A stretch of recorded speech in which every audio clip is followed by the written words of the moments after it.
n'amateka ku byaranze uyu mugabo twamenye ku izina rya Yanga, ariko ku izina ry'umubyeyi yitwaga Nkusi Thomas.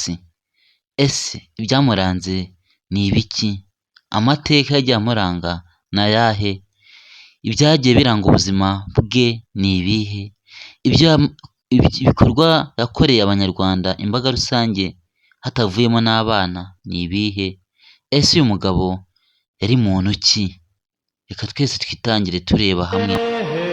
Umva ijwi, umva amajwi cyane mu bayanga bumva muri filime. Uyu mugabo Yanga yaje guha abantu benshi ibyishimo, nubwo izi saha atakiriho, ariko kubw'ibikorwa yakoze ariho muri twe no mu mitima no mu mitwe yacu. Twumvishe izina Yanga, twumva izina ryaduhaye ibyishimo. Ese ibyishimo yatanze byaje kutumarira iki? N'abana irebere.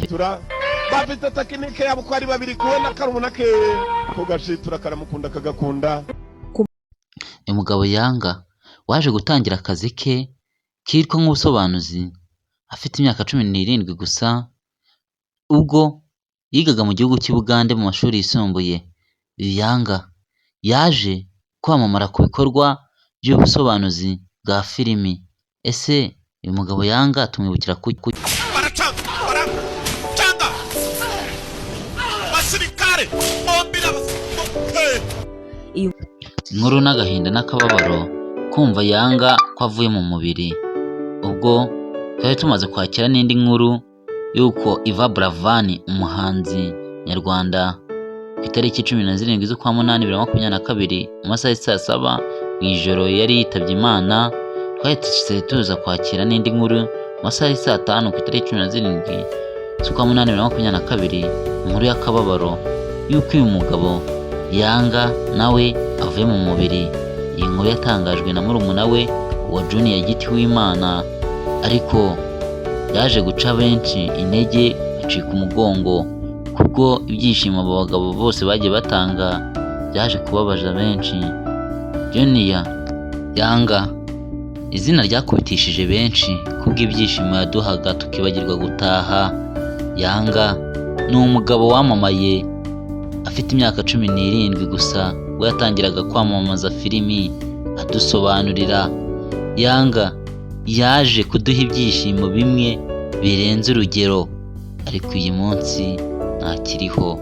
Yanga ntabwo twakwibagiwe kubera ibikorwa wasize ukoze, ugasigira umurage barumuna bawe ndetse n'abandi, byaje gutuma nabo bagendera mu izina ryawe. Ariko izi isaha none iyo bavuze izina rya Yanga, ni izina ryumvikana nk'umuntu wasobanuraga amafilimi mu Rwanda ndetse no ku mbibi yarwo. Uyu munsi ntukiriho, ariko uri mu mitwe ya benshi.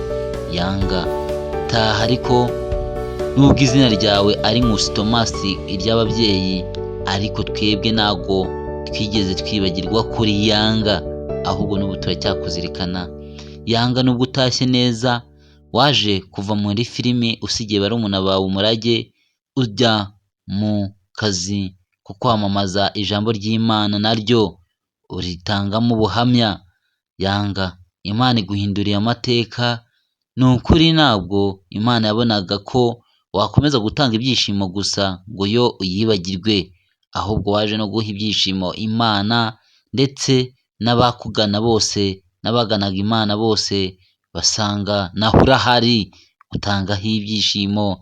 Imana iragukunda, Imana iragukiza, Imana iguha umurimo wo kuyikorera.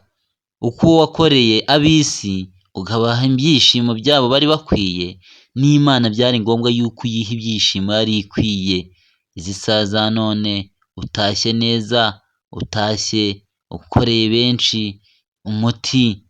Navuga kubaha ibyishimo by'umubiri no kubaha ibyishimo by'umwuka.